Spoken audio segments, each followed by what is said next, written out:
The file was too clean. That was the first thing General George S. Patton noticed. Not the charge, not the witness statement, not even the name of the man standing under guard beside the wall. The cleanliness. In black ink, the file accused Staff Sergeant Elijah Price of striking a commissioned officer in a wartime command area. The sentence could have buried him for 15 years. But across every typed page, one thing had been scrubbed out. The whiskey, the midnight intrusion, the 12 exhausted black drivers ordered to pretend they had seen nothing, and the racial slur Captain Wesley Harrow spat across the barracks seconds before Price's fist moved. The Army was ready to punish the punch. It had almost succeeded in erasing the reason.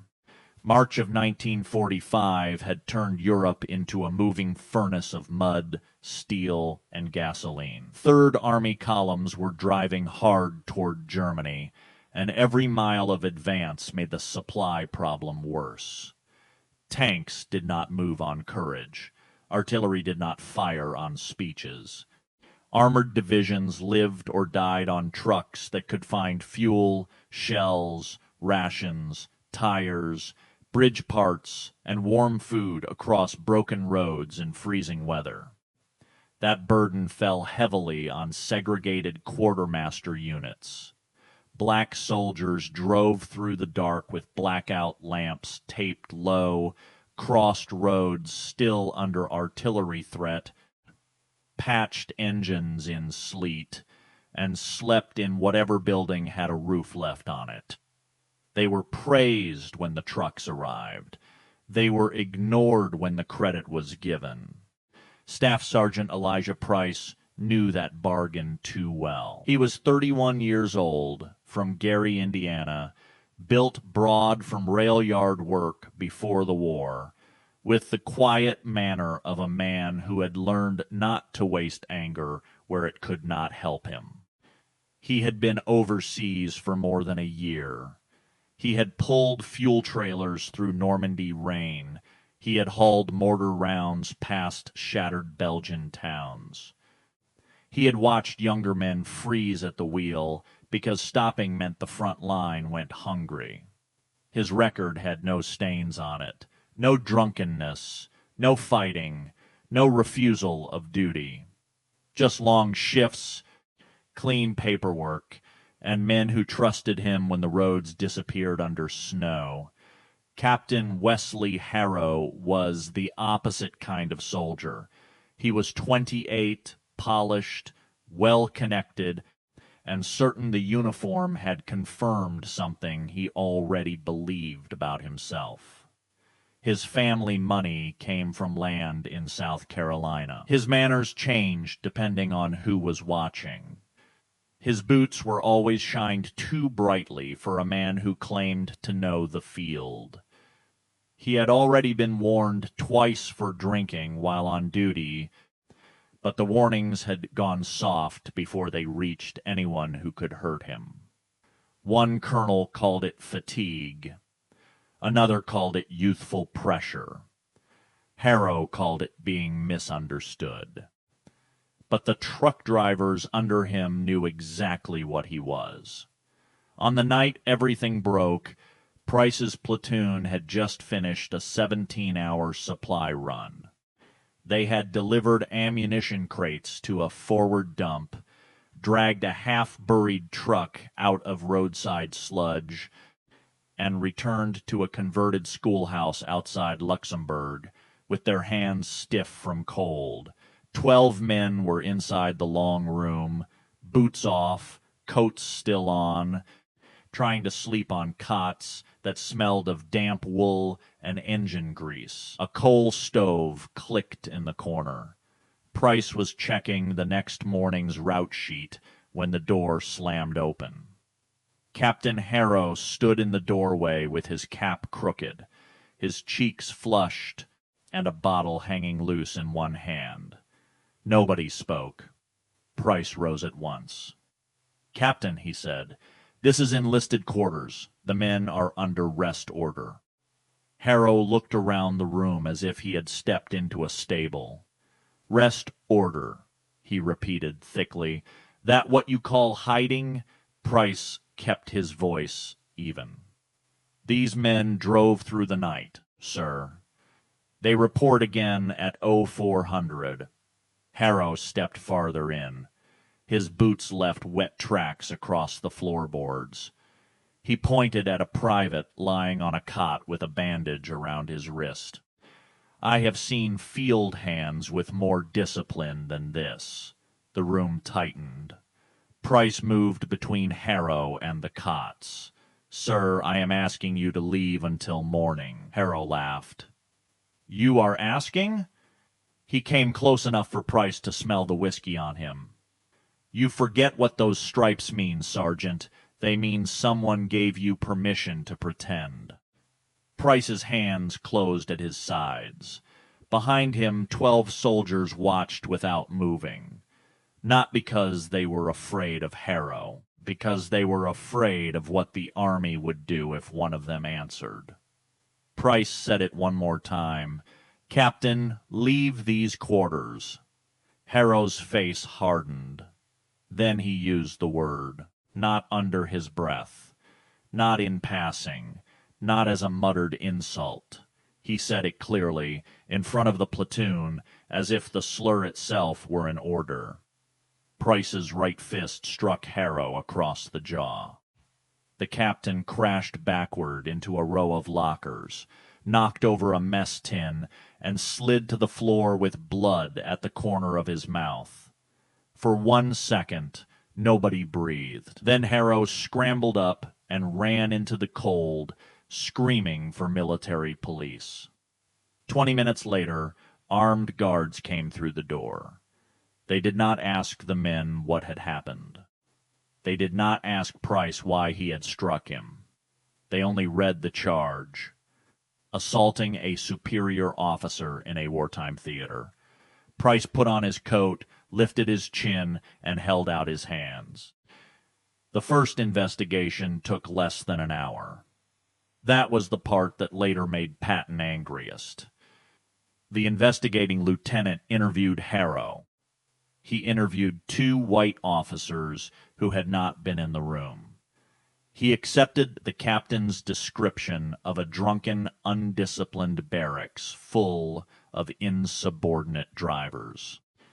Then he walked past all 12 black soldiers who had witnessed the entire event. He did not take their names. He did not record their statements. He did not ask one of them a single question. By morning, the paper was perfect. Price had struck an officer. The officer had been conducting an inspection. The witnesses were described as unreliable. The motive was listed as resentment of authority. The file was clean because the truth had been mopped off the floor before anyone important arrived.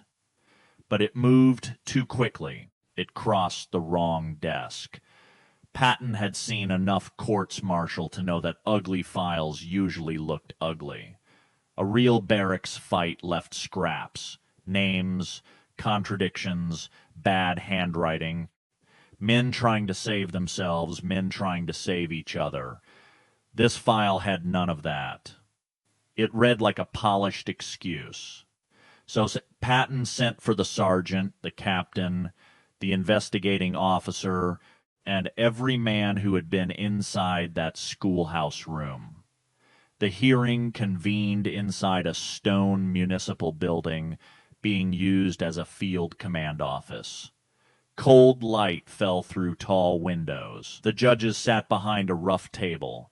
Captain Harrow stood with a swollen jaw, a strip of gauze taped along one cheek, and the injured dignity of a man who thought rank should protect him from consequences. Price stood straight beside the guards. The 12 truck drivers waited along the back wall, caps in hand, silent as a locked door. Then Patton entered. The room snapped to attention. Patton did not bark. He did not perform. He did not wave his pistols or thunder for effect. That would have been easier. Instead, he carried the file in one hand and looked almost bored, which made every officer in the room more afraid. He set the folder on the table. "Captain Harrow," Patton said. "Did you enter the enlisted quarters after midnight?" Harrow swallowed. "Yes, sir. I was checking readiness. Were the men under rest order?" "I had concerns about their condition, General." Patton opened the folder. "That was not my question." Harrow's eyes flicked to the judges. "Yes, sir. They had completed a run." "How long was that run?" Harrow did not answer. Price spoke from beside the guard. 17 hours, General." Patton turned slightly. "Through what conditions?" "Blackout roads. Mud. 2 breakdowns. Incoming fire near the forward dump." Patton looked back at Harrow. "Had you been drinking?" "No more than any officer might after a long day." Patton nodded once. Then he called the first driver. One by one, the 12 men spoke. They said Harrow had smelled of whiskey. They said he had entered without purpose. They said Price had warned him twice. They said the captain had insulted the men first as laborers, then as something less than soldiers. Each statement landed like a nail. The investigating lieutenant turned pale. Harrow stared at the floor. Finally, Patton asked the question the official file had tried to bury. "Did you use a racial epithet against Staff Sergeant Price and his platoon?" Harrow lifted his chin. "General, discipline in colored units sometimes requires firm language." The room changed. Not loudly. No one gasped. No one moved. But every man there understood that Harrow had just confessed without knowing it. Patton closed the file. "Firm language," he repeated. Then his voice dropped. "I have heard German artillery described more honestly than this report." Harrow's mouth opened. Patton did not let him speak. "You entered the quarters of men who had just done the work your clean uniform depends on. You brought liquor into their rest. You used your rank like a club because you thought the army would listen to your bars before it listened to their eyes." He tapped the file with 2 fingers. "This is not discipline. This is cowardice dressed as command." Then he turned toward the judges. "The charge against Staff Sergeant Price will be amended.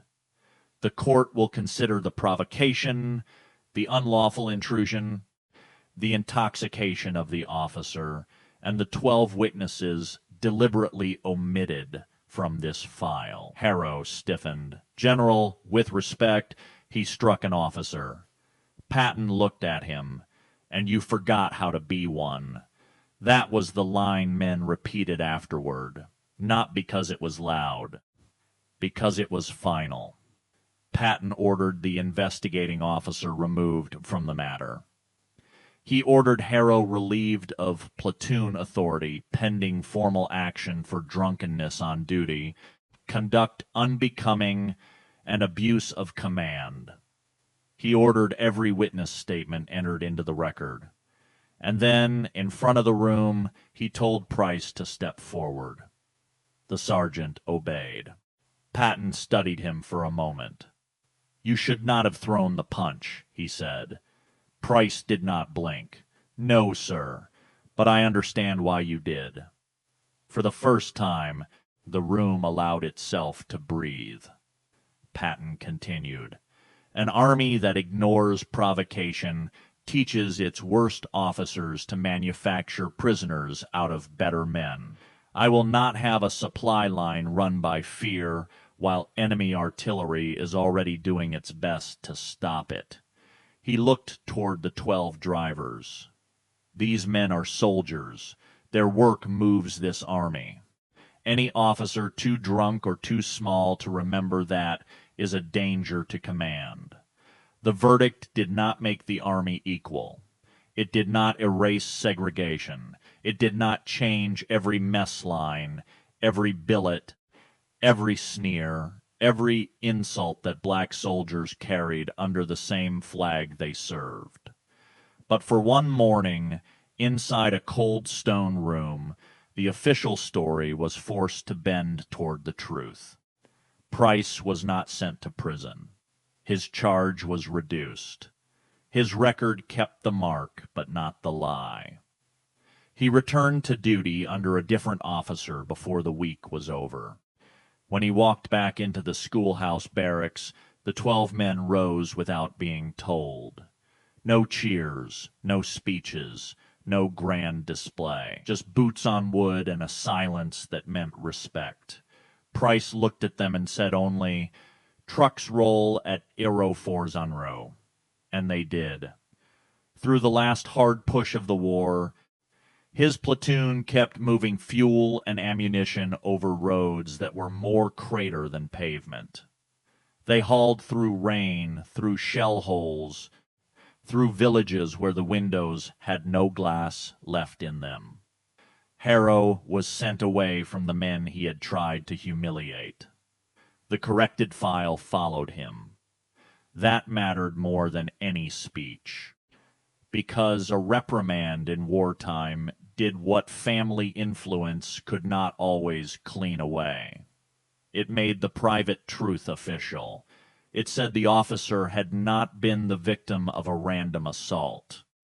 He had been the author of the insult, the drink, the intrusion, and the collapse that followed. Years later, the men who remembered the hearing disagreed about Patton's motive. Some said he acted because he valued order above prejudice. Some said he acted because supply trucks mattered more to him than a captain's pride. Some said he believed, in his hard and uneven way, that a commander had no right to protect an officer who poisoned his own unit. Maybe all of that was true at once. War rarely gives clean motives. It gives dirty rooms, tired men, and papers that try to decide who will be believed. But on that morning, the paper failed. The 12 witnesses were heard. The captain's rank did not erase his conduct, and a sergeant who had been turned into a charge number was returned to his men as a soldier. The file was not clean anymore. It was honest.